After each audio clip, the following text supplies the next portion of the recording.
But at the end of the day, it's not about what I think about legacy. Somebody else. I can only say what I would do for me. So I get that part, and I'm 100% on board with that. Just piggyback on us there, and that's why, like us as athletes, we have a problem with Skips, the Stephen A's, these people, right? When you've never laced them up, and you don't know what it took for these guys to become who they are. And when you're constantly with the negative narrative of this person and constantly challenging everything and every move that they make and everything that they do is critiqued in a negative light, you're fucking with this man's legacy. And you have no leg to stand on because you ain't never been in this arena. You ain't never been on this field. You ain't never done it. So for you to have anything but praise and admiration for these people is crazy. And that's why we feel the way we do, and that's why we challenge damn near everything that comes out of your mouth. Because it's coming from, you're naive, you're ignorant to what you're saying because you don't know what it took to question this man's legacy at any point, at any decision that he's made, at any time where he was successful or at his failure. You should have nothing but praise for this man at any sport. So for you to be critiquing and criticizing these people, man, like it irks me. So anytime I have a chance to rebuttal and dispute anything that they say, I'm gonna do it at every chance I get because your words are invalid to me. Okay. Now, I'm going to play the rest of it because Gil does make a slightly good point and a good analogy. But what Kenyon's saying is because Skip Bayless, Stephen A. Smith, these guys have never played professionally, they can't judge any player that's professional. And I say this because we do this on a daily basis. I can guarantee you, Kenyon Martin, Gilbert Arenas, none of those guys are professional or chefs. But I bet you when they go to a restaurant, they will tell you whether the food tastes good or it doesn't. We do that every day. And none of us have gone to culinary school. None of us has been through any kind of chef training. Most of us have not. We haven't trained our palates to or our taste buds to properly taste test this food. But I bet you if you taste some food and it's not good, you say this food doesn't taste good. You don't know what that chef's been through that day. You don't know what those cooks have been through, but you know that it does not taste good. So but as Kenyon was saying, who are you to judge them for, the food they concocted, the food you asked for? And another analogy, we go to movies every day or all the time.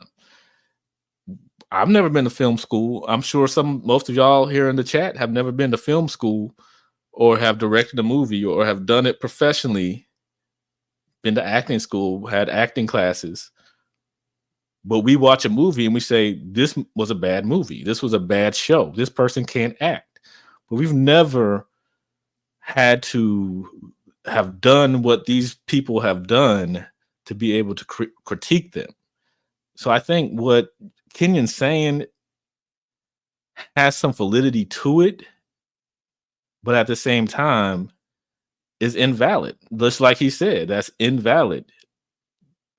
The eye test tells you if a player plays bad. Like I can watch my son. I played basketball, but I can watch my son or people on his team. I can judge them and say, you did not play good.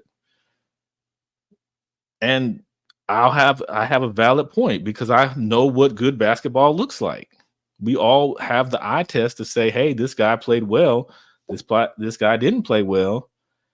and we can judge from there because we've seen the eye test has told us that this is what high level basketball is. This is not. So even if we don't take into consideration he stubbed his toe before the game, so he might not be as quick. Okay, so we don't know that, but we can still judge and see that you weren't playing your best basketball.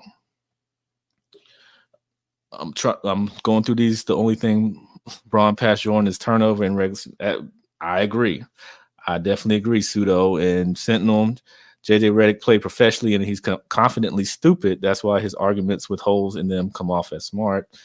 Yeah, I mean, I don't even listen to JJ Redick that often. He's very condescending in his tone and believes that everything he's done in basketball is just above everybody else. But either way, I'm going to get back to this Gil's Arena because Gil makes a good point, but I'm going to circle back on this. And what's so funny is I'm glad you said it. And when you say invalid, it's the correct word. Invalid. Only sports is where you cannot have been a professional of it. That's incorrect. And you get to judge someone's work. That's not correct. Right? Hall of Fames and all of every athlete, 100% of athletes are still wondering, how did you make a 75 list without Dwight Howard? It still boggles I agree with that. every single player who's ever played this game. Wait, his resume, what the fuck are y'all talking about? Right? If we had to put this shit in numbers, he's gonna be top 25. So how is he not 75? Right? And we've been on planes, right? Right? Yeah. The most important person is who? The pilot, right? Second most important. Co-pilot? No. Besides them, the pilots. Second most important. Flight attendant? Flight attendants. Great. And then, Stewardesses? And then next is the customers, right? Which one is the NBA player? The pilot, right? The pilot is the one that's out there practicing, looking at game plans. We are the one playing.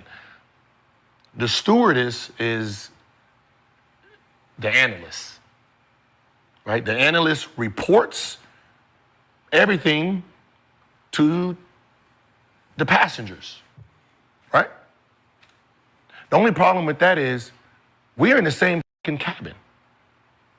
The stewardess and the passengers are in the same cabin. You're watching the same fucking view, right? When turbulence hits and they get on there, hey, just calm down, everybody put your seatbelt. I know that. I know. I know.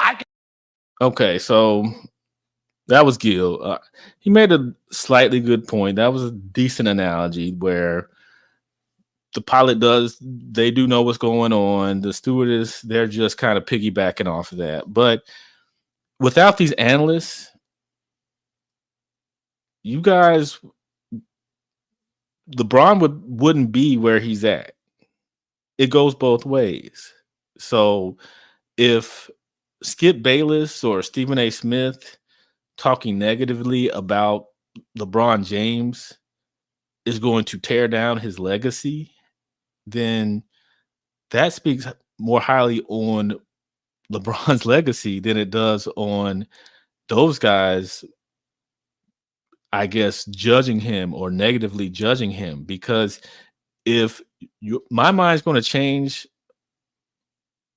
and I've watched LeBron, if you watch LeBron, which most people have, I would think so, if they're listening to First Take or Undisputed, any of those things, then your opinion of LeBron shouldn't change off of what Skip Bayless has to say or what Stephen A. Smith has to say, because the eye test should tell you this guy is at this level, and whatever they say, whatever they're trying to make true, I don't believe that. Just like Nick Wright, Shannon Sharp, anything they say about Michael Jordan, I watched Michael Jordan play. I watched the Chicago Bulls play almost every game because we had WGN on our cable, and they would play almost every single Chicago Bull game. So I had the eye test to see Michael Jordan play. So nothing Nick Wright says is going to change my mind about Michael Jordan's legacy in my mind.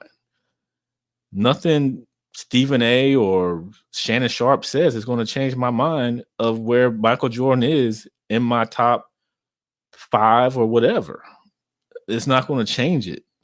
So if those guys' voices are that big to where they're going to change people's opinions about certain players' legacies, then maybe their legacies aren't as strong as we think. Because if Skip Bayless made me rethink what I think about Michael Jordan, then maybe Michael Jordan wasn't as great as I believe him to be. He said Stephen A. Smith was on LeBron's side until 2013, but flipped after the 2014 finals. He should have, because the Spurs ran him off the court. I mean, of course, he made up for it in 2016, but absolutely, if just say Jordan and Pippen and Dennis Rodman said not 1, not 2, not 3, not 4, and they failed, then we would all rethink some of the things we think about them, because that type of arrogance is what really turned a lot of people off from LeBron and that Miami team, was because they thought, oh, this is going to be a cakewalk. We all teamed up, so we're going to just steamroll all these teams. But we saw differently.